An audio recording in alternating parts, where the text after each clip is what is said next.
Sobre el tema del terrorismo, si el terrorismo es terror masivo, indiscriminado, bueno, esta es una discusión que en todo caso seguiremos en alguna nueva oportunidad. Pero ¿cuál es mi idea? Yo trazo una genealogía distinta, como, bueno, uno puede elegir, ¿no? Como de ese término, porque yo lo hago un poco en mi último libro. ¿Cuál es esa genealogía? La genealogía en la que la izquierda marxista discute el terrorismo desde el siglo XIX, desde fines del siglo XIX. ¿Cuándo lo discute? Y lo discute en su polémica con el anarquismo, con el llamado anarquismo revolucionario. Por lo tanto, están los textos de Trotsky mismo, están los textos de Lenin. Digo, y en principio, primera cuestión, no tienen ningún prurito en utilizar la palabra terrorismo aplicada a organizaciones de izquierda y revolucionarias. Primera cuestión. No es que... Segunda cuestión, no se están refiriendo a acciones que provengan del Estado, dado que están hablando de organizaciones que actúan desde, no solo desde la sociedad, sino desde el frente de la izquierda. ¿Y a qué se refieren particularmente? ¿Qué era el tipo de método?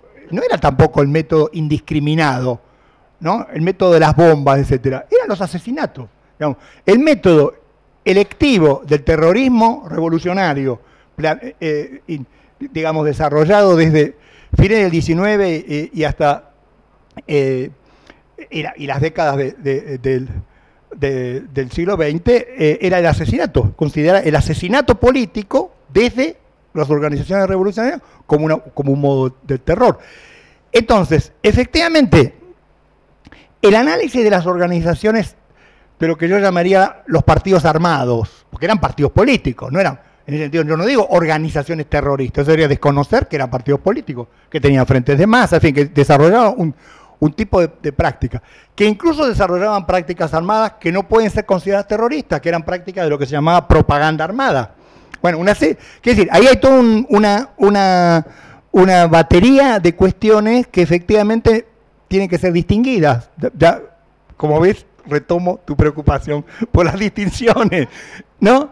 Entre violencia política, evidentemente, violencia política, propaganda armada, resistencia, autodefensa, en fin, todas las organizaciones de izquierda tenían aparatos de autodefensa, eso es sabido, digamos así, y terrorismo. Entonces yo digo que ahora hay una zona de esas intervenciones que también fueron objeto de debate en el interior de las organizaciones, por ejemplo en el caso del peronismo, en la FAP y en las fracturas que la FAP tuvo, que tiene que ver con los asesinatos. Ahí me parece que hay algo que efectivamente corresponde al viejo arsenal del terrorismo que venía del anarquismo revolucionario. Entonces digo, a mí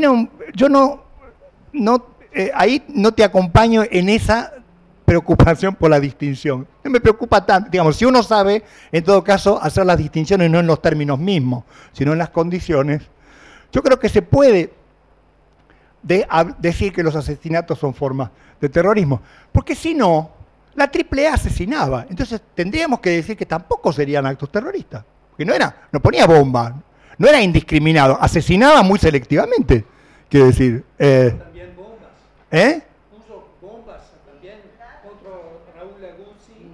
Está bien, puso alguna, está bien, pero bueno, pero de cualquier... Pero,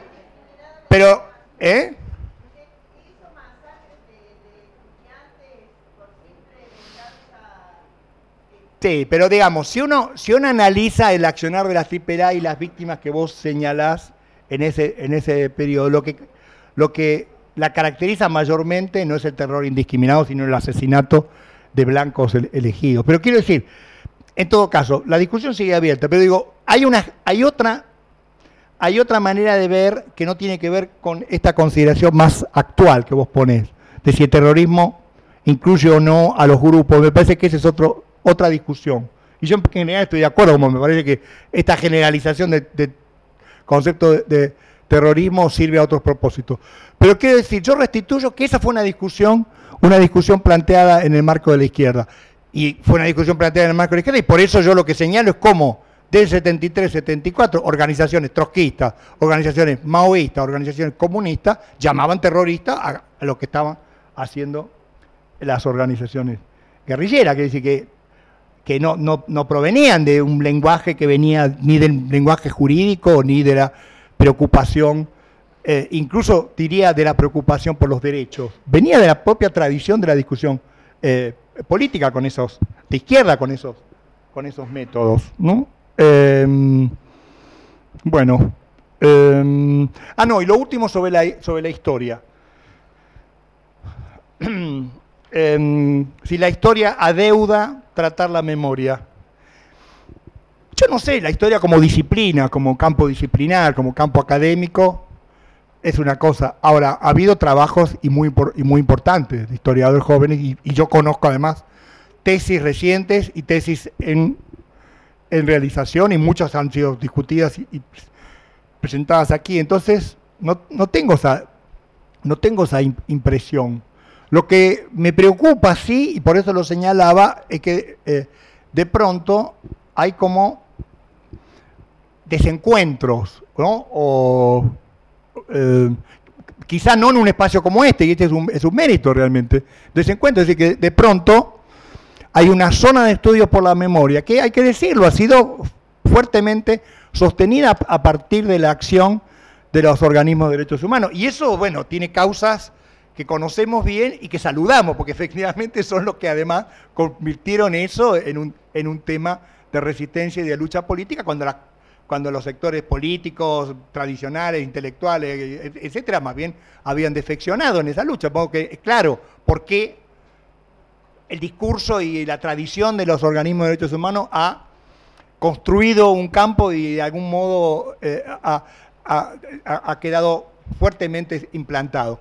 Y que no siempre ha podido comunicarse con lo que podía provenir más del campo de la investigación historiográfica. Me parece que hoy esto, en lugares como el que estamos, está siendo posible, pero al mismo tiempo se revela que en los últimos 10 años ha habido una fuerte producción historiográfica.